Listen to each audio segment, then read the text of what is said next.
Bonjour à tous, on commence ce tour de la presse sportive par l'exploit de Lille hier soir à San Siro en Ligue Europa. Les Dogs ont zlatané, comme l'écrit l'équipe ce matin, l'AC Milan de Zlatan Ibrahimovic sur leur pelouse, sur le score de 3-0. Un énorme résultat qui est dû en grande partie au Turc Youssouf Yazidzi, auteur d'un triplé. Et un score qui donne un peu de sourire au foot français après une semaine catastrophique sur la scène européenne. La honte a notamment été accentuée par Nice hier, battu au Slavia Prague 3-2.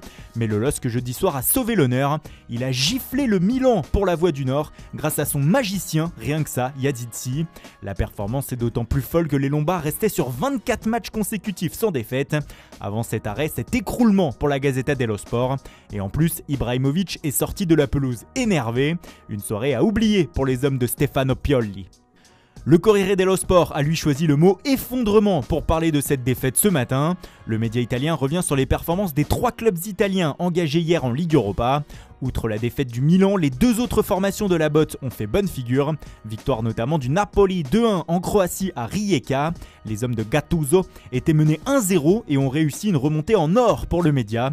Succès aussi pour la Roma 5-0, une manita face à Cluj avec un bon Mayoral. Notons aussi dans les résultats de la soirée le match fou entre Benfica et les Glasgow Rangers hier. Score final 3-partout alors que les Écossais en supériorité numérique menaient 3-1 à 13 minutes de la fin. Mais Darwin Núñez a surgi et offert un miracle au club portugais en fin de match, comme l'écrit Record.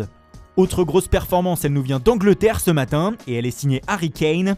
Lors de la victoire facile de Tottenham hier face au Ludogorets Razgrad, l'attaquant anglais a inscrit son 200e but sous le maillot des Spurs. Un événement qui mérite bien de faire la une des journaux anglais ce matin. Pour le Daily Telegraph, Kane rejoint le club des 200. Même chose en une du Daily Mail pour qui le buteur anglais atteint la barre des 200 réalisations en club. Pour The Times, l'international est désormais double centenaire. Un joli hommage. Mais ce n'est pas la seule actualité qui nous intéresse sur la une du média.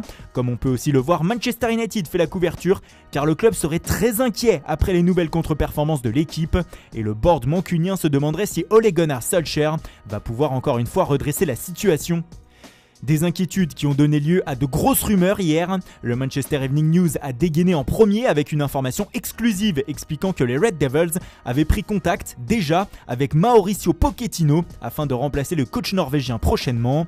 Des échanges auraient eu lieu entre les deux parties, de quoi enflammer les tabloïds du pays ce matin. Le Daily Star croit même savoir qu'en cas de défaite demain sur la pelouse d'Everton, Solskjaer pourrait être limogé, ce qui laisserait le champ libre à Pochettino. Cependant, même si elle a des doutes, la direction mancunienne a décidé de continuer à soutenir son coach. Selon The Times, elle a démenti avoir été en contact avec le technicien argentin dernièrement, mais la pression est de plus en plus forte sur Solskjaer. La pression était forte aussi sur Andrea Pirlo la semaine passée, mais 2 victoires plus tard, ça va mieux du côté de Turin pour le coach italien. Pour la presse du pays, cela est dû en partie au retour sur les terrains de Cristiano Ronaldo et au fait que le Portugais est aligné avec Alvaro Morata à la pointe de l'attaque. Tuttosport s'enflamme ce jeudi pour ce duo et pense qu'ils sont comme 2 jumeaux capables de faire énormément de bien à la Juve. Pour le média, Morata renaît à Turin et est le partenaire parfait pour CR7. Même constat pour la Gazzetta dello Sport qui va même plus loin. Pour le média, Ronaldo a trouvé son nouveau Karim Benzema, son nouveau partenaire parfait en attaque. Et désormais, les deux forment la paire Moraldo à la pointe de l'attaque turinoise.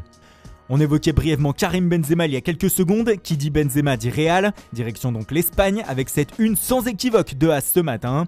Pour le média, les merengues ont déjà lancé l'opération recrutement de Erling Haaland et cela pour 2022. L'agent du buteur norvégien aurait trouvé un accord avec le Borussia Dortmund pour que le club allemand le laisse partir dans 1 an et demi et le Real sera à l'affût. Sur la une de As, la situation d'Antoine Griezmann au FC Barcelone est aussi évoquée et cela empire si l'on en croit le média.